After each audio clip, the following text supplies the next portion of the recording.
नमस्कार दोस्तों, मैं विकेश कुमार एक बार फिर से आप सभी को आपका प्यारा चैनल नॉलेज जंक्शन मस्ती में दिल से स्वागत है। दोस्तों, आज आपके बीच बायोलॉजी का डाइजेस्टिव सिस्टम यानी पाचन तंत्र का एक बेहतरीन वीडियो आपके बीच हमारे सर आएंगे और वो बताएंगे, और उम्मीद मुझे लगेगा और मुझे उम्मीद भी रहेगा कि आपको ये वीडियो समझ में आएगा। तो सर हमारे बीच आ गए हैं, तो अब जो है आप धैर्य से वीडियो के अंत तक देखिए और हमें कमेंट के माध्यम से बताइएगा कि आपको समझ में आया या ना आया, या आपको किस प्रकार का फिर जो पुनः वीडियो चाहिए। मैं उस पर फिर जो है सोच समझ के दूसरा वीडियो बनाऊंगा, तो आप इसमें थोड़ा सा धैर्य से देखें। सबसे पहले थैंक यू सर का कि आप सभी लोगों को से मिलने के लिए सर ने अपने चैनल पर अवसर दिया मुझे। तो आज का क्लास आप लोगों का बायोलॉजी का है। बायोलॉजी में एक टॉपिक है डाइजेस्टिव सिस्टम, पाचन तंत्र। चलिए शुरू करते हैं। डाइजेस्टिव सिस्टम हिंदी में कहा जाता है पाचन तंत्र। प्यारे दोस्तों, बायोलॉजी का एक टॉपिक होता है डाइजेस्टिव सिस्टम, जिसे हिंदी में कहा जाता है पाचन तंत्र। और सबसे पहले हमको समझना ये सिस्टम का मतलब क्या होता है, सिस्टम का मीनिंग क्या होता है। सिस्टम को हिंदी में तंत्र कहते हैं। तंत्र का मतलब क्या होता है? तो मानव शरीर की सबसे छोटी इकाई को सेल कहा जाता है। मानव शरीर की सबसे बेसिक यूनिट को सेल कहा जाता है। हिंदी में इसे कोशिका कहा जाता है। और इस कोशिकाओं की समूह को टिश्यू बोला जाता है, जिसे हिंदी में उत्तक कहते हैं। और टिश्यू के समूह को यानी उत्तकों के समूह को ऑर्गन नाम देते हैं। हिंदी में अंग बोला जाता है। और इन अंगों का समूह को मिला करके एक सिस्टम का निर्माण होता है, जिसको हम तंत्र कहते हैं।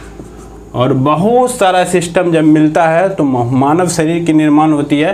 कहने का मतलब बहुत सारा तंत्र का जब एक साथ होता है तो मानव शरीर की संरचना यानी रचना तैयार होती है, ह्यूमन बॉडी।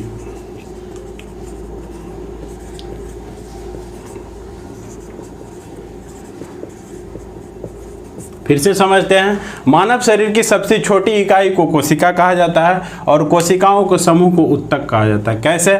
मानव शरीर की सबसे बेसिक यूनिट को कोशिका कहा जाता है। और हम जानते हैं कि कोशिकाओं के अंदर विभाजन होती है, सेल डिवीजन होती है। बहुत सबसे छोटी इकाई मान के चलिए कोशिका है।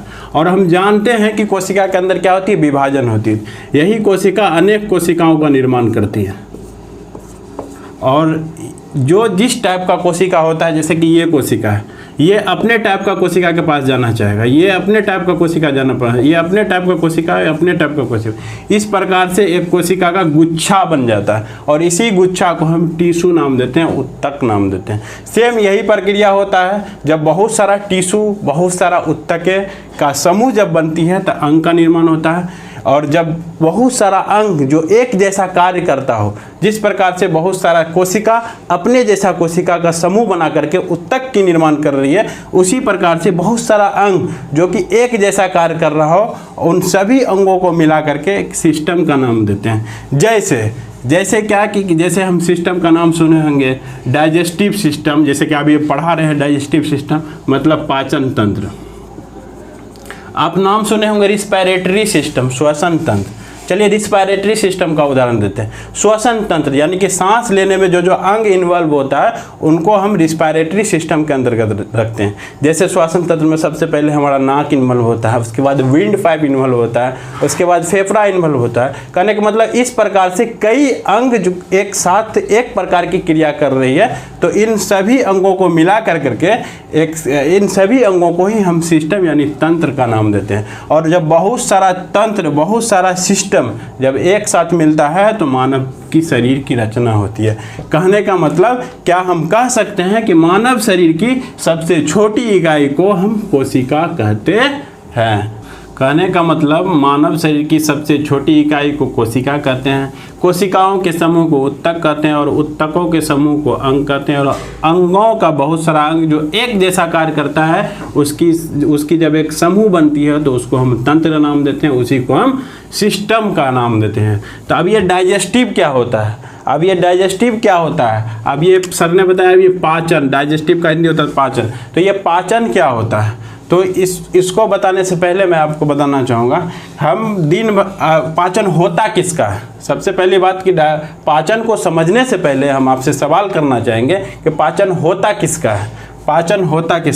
तो पाचन फूड की होती है। फूड कहने का मतलब क्या, खाना कहने का मतलब क्या, हम सुबह मॉर्निंग में जब ब्रश करते हैं, ब्रश करने के बाद जब बेड पर नाइट में जब हम सोने जाते हैं उस समय तक दिन भर में जितना खाना खाते हैं उसी को फूड कहा जाता है। और ये सभी खानों से जितना हम खाते हैं इनसे मात्र 3 प्रकार की पार्टिकल हमें प्राप्त होती है, जिसका नाम होता है सबसे पहला कार्बोहाइड्रेट,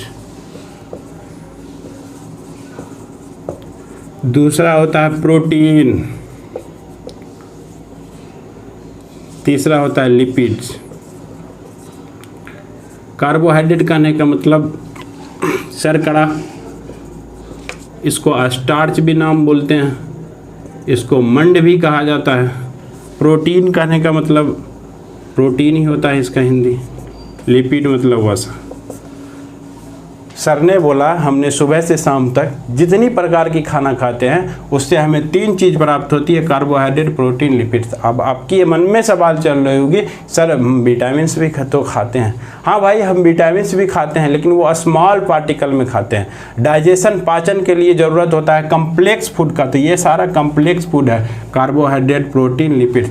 तो अब सर ने बोला कि ये सारा कम्प्लेक्स फूड है तो इसकी स्मॉल पार्टिकल क्या होती है, इसकी ईजी पार्टिकल क्या होती है। तो हमारे शरीर में कार्बोहाइड्रेट का स्मॉल पार्टिकल ग्लूकोज होता है,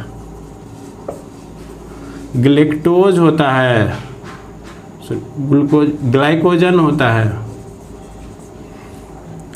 प्रोटीन का स्मॉल पार्टिकल पेप्टाइड होता है, एमाइनो एसिड होता है, इसका हिंदी एमिनो अम्ल। लिपिड्स का फैटी एसिड होता है, वसीय अम्ल जिसको कहते हैं, ग्लिसरॉल होता है।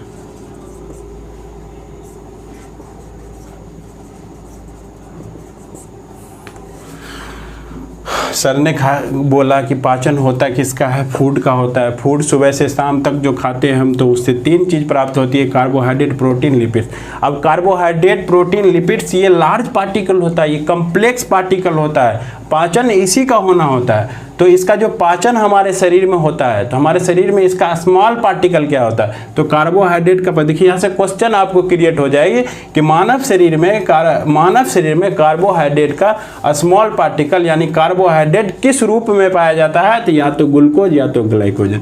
प्रोटीन किस रूप में पाया जाता है, तो पेप्टाइड या एमिनो एसिड यानी एमिनो अम्ल। लिपिड्स का मानव शरीर में पाचन किस रूप में होता है, तो फैटी एसिड या ग्लिसरॉल। या किस रूप में पाया जाता है, तो फैटी एसिड या ग्लिसरॉल के रूप में पाया जाता है। तो आपका यहाँ से कई सारा क्वेश्चन भी क्रिएट हो रही है।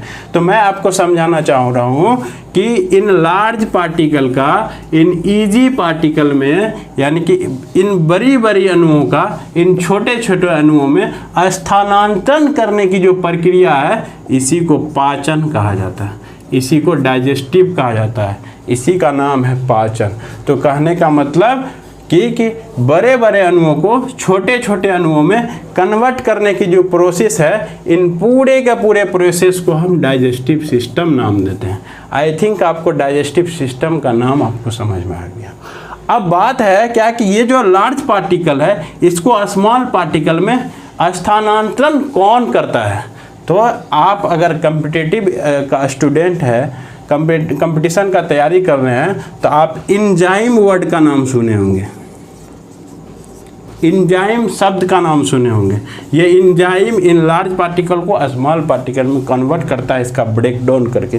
अब कैसे करता है, आप सुने होंगे कि आपसे सवाल हो सकती है कि माउथ में कार्बोहाइड्रेट का पाचन कौन एंजाइम करता है, आप कहेंगे एमाइलेज एंजाइम करता है। स्टोमक में प्रोटीन का पाचन कौन एंजाइम करता है, तो आप कहेंगे पेप्सिन एंजाइम करता है। लिपिड्स का पाचन कौन एंजाइम करता है, तो इस प्रकार से आपका सवाल क्रिएट हो सकती है। तो इन लार्ज पार्टिकल का स्मॉल पार्टिकल में कन्वर्ट करना पाचन तंत्र कहलाता है। तो ये जो एंजाइम है, एंजाइम बनाता कौन है, तो इसको समझते हैं। सबसे पहले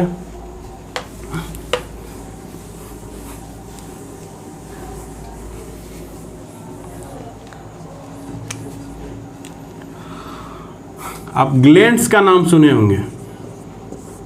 ग्लैंड्स को हिंदी में ग्रंथि बोला जाता है। ग्लैंड्स का नाम सुने होंगे, ग्लैंड्स को हिंदी में ग्रंथि बोला जाता है। ग्रंथि 2 प्रकार की होती है। ग्रंथि 3 चीज बनाती है, जूस, एंजाइम और हार्मोन। वह ग्रंथि जो जूस और एंजाइम बनाती है उसको एंडोक्राइन ग्लैंड कहते हैं, उसको एक्सोक्राइन ग्लैंड कहते हैं, मतलब वही शराबी ग्रंथि।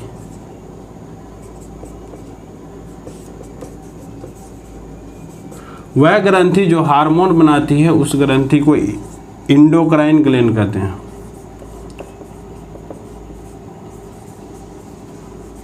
अंतःस्रावी ग्रंथि। और वह ग्रंथि जो जूस, एंजाइम, हार्मोन ये तीनों चीज बनाती है उस ग्लैंड को हम कहते हैं मिक्स्ड ग्रंथि। उस ग्लैंड को कहते हैं हम मिक्स्ड ग्लैंड, यानी मिश्रित ग्रंथि। तो बताइए भाई, हमारे शरीर में मिश्रित ग्रंथि किसको बोला जाता है? मिश्रित ग्रंथि कौन है? हैं?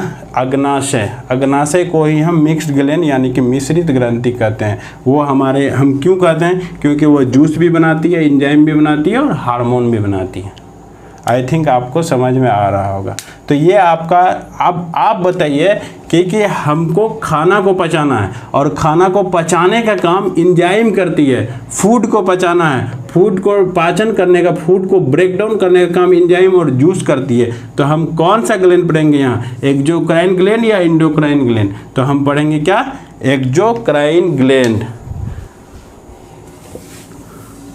तो डाइजेस्टिव सिस्टम में एक तरफ हमको पढ़ना होता है कि वह सभी का सभी अंग जहाँ जहाँ खाना जाता है, और दूसरे तरफ हमको पढ़ना पड़ता है कि जहाँ जहाँ खाना जाता है तो उसको पाचन करने के लिए वह सभी का सभी ग्लैंड, वह सभी का सभी एंजाइम जो सभी खाने को पचाने का काम करता है।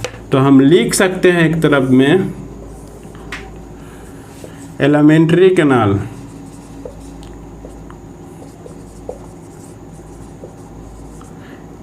इसको हिंदी में कहा जाता है आहार नाल।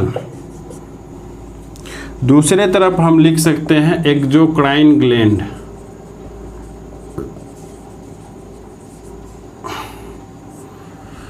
एलिमेंट्री कैनाल करने का मतलब क्या? हिंदी में आहार नाल कहा जाता है। नाल मतलब समझ रहे होंगे, आहार मतलब समझ रहे हो खाना। वह सभी का सभी अंग, वह सभी का सभी ऑर्गन जहाँ खाना जाता है उसी को कहा जाता है एलिमेंट्री कैनाल। इसकी लंबाई 33 फीट होती है। अब आप बताइए कि वह कौन सा अंग है जहाँ सबसे पहले खाना जाता है? तो क्या बताएंगे आप? क्या बताएंगे? माउथ। माउथ को दूसरा नाम होता है बक्कल, और इसको ओरल भी बोलते हैं। Mouth cavity, buccal cavity, oral cavity, तीनों को कैविटी बोल दीजिए। इसको हिंदी में बोला जाता है मुख गुहा। अब माउथ में खाना गया तो इसको पचाने के लिए तो एंजाइम होना चाहिए। एंजाइम कौन बनाती है? ग्लैंड बनाती है, ग्रंथि बनाती है। तो ग्लैंड जो है, ग्रंथि जो है, कौन एंजाइम बनाएगी भाई? जो कि माउथ में खाना को पचाएगी। तो माउथ में जो है, जो एंजाइम होती है, उस एंजाइम का नाम होता है सलाइवरी एमाइलेज एंजाइम।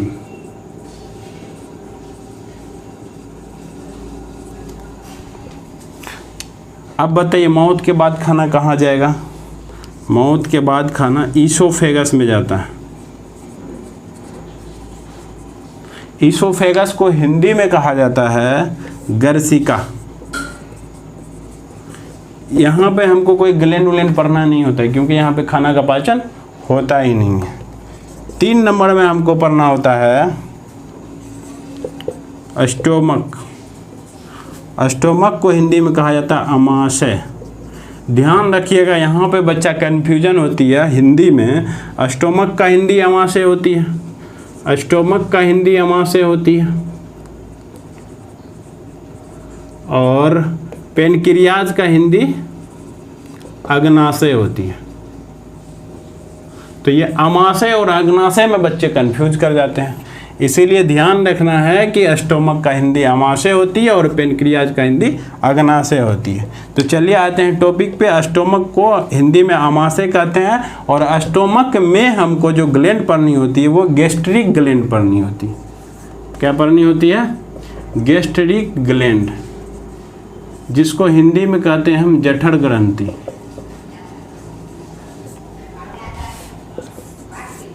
इसके बाद खाना कहाँ जाएगा भाई? खाना माउथ में गया, इसोफेगस में गया, स्टोमक में गया। इसके बाद कहाँ जाएगा? तो इसके बाद खाना जाता है स्मॉल इंटेस्टाइन,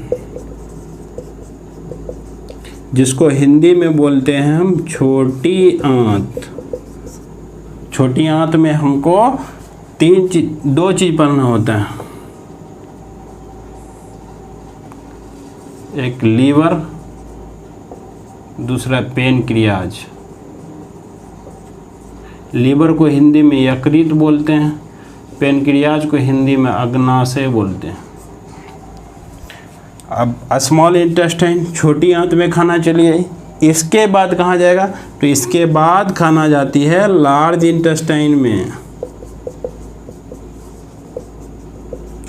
लार्ज इंटेस्टाइन को हिंदी में बोला जाता है बड़ी आंत। बड़ी आंत में हमको कोई ग्लैंड वगैरह नहीं पढ़ना पड़ता है। इसके बाद खाना एनस के मीडियम से बाहर की ओर निकल जाती है। एनस को हिंदी में मलाशय बोला जाता है। तो ये रहा आपका वह सभी का सभी अंग जहाँ खाना जाता है। इस तरफ आपको रहा ग्लैंड ग्रंथि जो कि एंजाइम बनाती है। वह सभी का सभी अंग जहाँ खाना जाती है और खाना को पाचन करने का काम ग्लैंड से निकली हुई जो एंजाइम और जूस करती है उसको पढ़ना होता है। तो कहने का मतलब एलिमेंट्री कैनाल को की लंबाई कितनी होती है भाई? 33 फीट। एक क्वेश्चन आपका क्लियर हो गया। मानव शरीर के आहार नाल की लंबाई कितनी होती है? 33 फीट। एलिमेंट्री कैनाल के अंतर्गत सबसे पहला अंग क्या आता है? माउथ, जिसको दूसरा नाम हम बकल भी बोलते हैं, ओरल भी बोलते हैं। तो माउथ के बेटी बोल सकते हैं, बकल के बेटी बोल सकते हैं, ओरल के बेटी बोल सकते हैं। और इसको हम हिंदी में हम क्या कहते हैं? मुख हुआ। और माउथ में हमको 2 चीज़ पढ़ना होता है। एक टीथ पढ़ना होता है, टीथ को हिंदी में हम बोलते हैं दांत, और दूसरा हमको टंग पढ़ना होता है। क्या बोलते हैं हिंदी में भाई? जिह्वा, या इसको जीभ बोलिए, जीभ। माउथ के बाद खाना इसोफेगस में जाता है। इसोफेगस को हम गर्सिका बोलते हैं। इसके बाद खाना स्टोमक में जाती है, फिर अमाशय में जाती है, स्मॉल इंटेस्टाइन में जाती है, जिसको हिंदी में छोटी आंत बोलते हैं, फिर बड़ी आंत होती है। आपने नग्न आँखों से देख लीजिए, खुली आँखों से देख लीजिए कि हम जब खाते हैं खाना तो सिर्फ यहाँ के यहाँ ही जाता, माउथ से लेकर के एनस तक ही रहता है। इसके अलावा कहीं खाना नहीं जाता है। तो आई थिंक आप समझ गए होंगे कि पाचन तंत्र किसे कहते हैं। और ये आपका पूरा का पूरा सीरीज हुआ। अभी मैंने आपको पूरा का पूरा सीरीज बताया, इधर से जितना माउथ से लेके एनस तक बताई, सबको एक तरफ से एक एक करके आपको पढ़ाएंगे। तो आई थिंक आपको समझ में आ रही होगी। सबसे पहले मैंने तंत्र के बारे में बताया। बहुत सारा ऑर्गन जब एक जैसा कार्य करता है तो उसकी जब समूह बनती है तो उसको हम तंत्र नाम देते हैं। और डाइजेस्टिव करने का मतलब जब बड़े बड़े अणुओं को छोटे छोटे अणुओं में कन्वर्ट करने की जो प्रोसेस होती है, प्रक्रिया होती है, उन्हीं प्रक्रिया को हम पूरा का पूरा डाइजेस्टिव सिस्टम नाम देते हैं, यानी कि पाचन तंत्र कहते हैं। पाचन तंत्र में हमको पाचन करने का कर्ता किसका है? खाना का, फूड का। फूड हम खाते हैं तो हमको मुख्य रूप से 3 चीज प्राप्त होती है। Carbohydrate, protein, lipids, carbohydrate, protein, lipids, carbohydrate, protein, lipids खाते हैं। आपके मन में सवाल चल रही होगी कि हम विटामिन भी तो मिलती है हमें खाना से। हाँ, वो मिलती है, लेकिन वो स्मॉल पार्टिकल्स में होती है, लार्ज पार्टिकल नहीं होती है, कम्प्लेक्स पार्टिकल नहीं होती है। उसका पाचन होना जरूरी नहीं होता। पाचन होना किसका जरूरी होता है? वो कम्प्लेक्स पार्टिकल होते हैं। कम्प्लेक्स पार्टिकल क्या चीज होगी? आपको कार्बोहाइड्रेट हो गया, प्रोटीन हो गया, लिपिड्स हो गया, कार्बोहाइड्रेट हो गया। कार्बोहाइड्रेट को हिंदी में शर्करा कहते हैं, स्टार्च कहते हैं, मन कहते हैं। प्रोटीन, लिपिड्स हो गया, बस आपको उसको हिंदी में कहते हैं। तो कार्बोहाइड्रेट का हमारे शरीर में पाचन किस रूप में होता है वो भी मैंने आपको बता दिया। अब जो है क्या कि वह सभी का सभी अंग जहां ये सारा का सारा खाना जाता है उसको हम एलिमेंट्री कैनाल नाम देते हैं। एलिमेंट्री कैनाल की साइज 33 फीट होती है और सबसे पहले खाना कहाँ जाती है? माउथ में जाती है। माउथ में हमको दो चीज पढ़ना होता है, टीथ और टंग। माउथ के बाद खाना जाती है हमारे इसोफेगस में। माउथ में हम एक तरफ पढ़ते हैं ग्लैंड जो कि एंजाइम इंक्रीज करती है। माउथ में एक एंजाइम होती है जिसको हम सलाइवरी एमाइलेज एंजाइम कहते हैं। और उसके बाद खाना माउथ के बाद जो है खाना जाती है इसोफेगस में। इसोफेगस में खाना का पाचन होता नहीं है। तो खाना का पाचन होता नहीं है तो उसमें हमको किसी प्रकार की ग्लैंड या किसी प्रकार की एंजाइम को पढ़ना होता नहीं है। तो इसोफेगस के बाद जो खाना जाती है, फूड जाती है, वो हमारे स्टोमक में जाती है। स्टोमक में हमको दूसरी तरफ गैस्ट्रिक ग्लैंड पढ़ना होता है। उसके बाद स्टोमक के बाद जो खाना जाती है वो स्मॉल इंटेस्टाइन में जाती है, यानी छोटी आंत में जाती है। छोटी आंत में हमको दो चीज पढ़ना होता है, दो ग्लैंड पढ़ना होता है, एक लीवर और पेनक्रियास। स्मॉल इंटेस्टाइन के बाद खाना हमारे लार्ज इंटेस्टाइन में जाती है, उसके बाद एनस के माध्यम से। तो ये आपका पूरा का पूरा एक सीरीज मैंने बता दिया जिसको हमको पढ़ाना। सबसे पहले अब जो वीडियो आप देख रहे हैं लंबा वीडियो हो रहा था, आपको अगले वीडियो में हम आपको सबसे पहले बताएंगे माउथ के बारे में।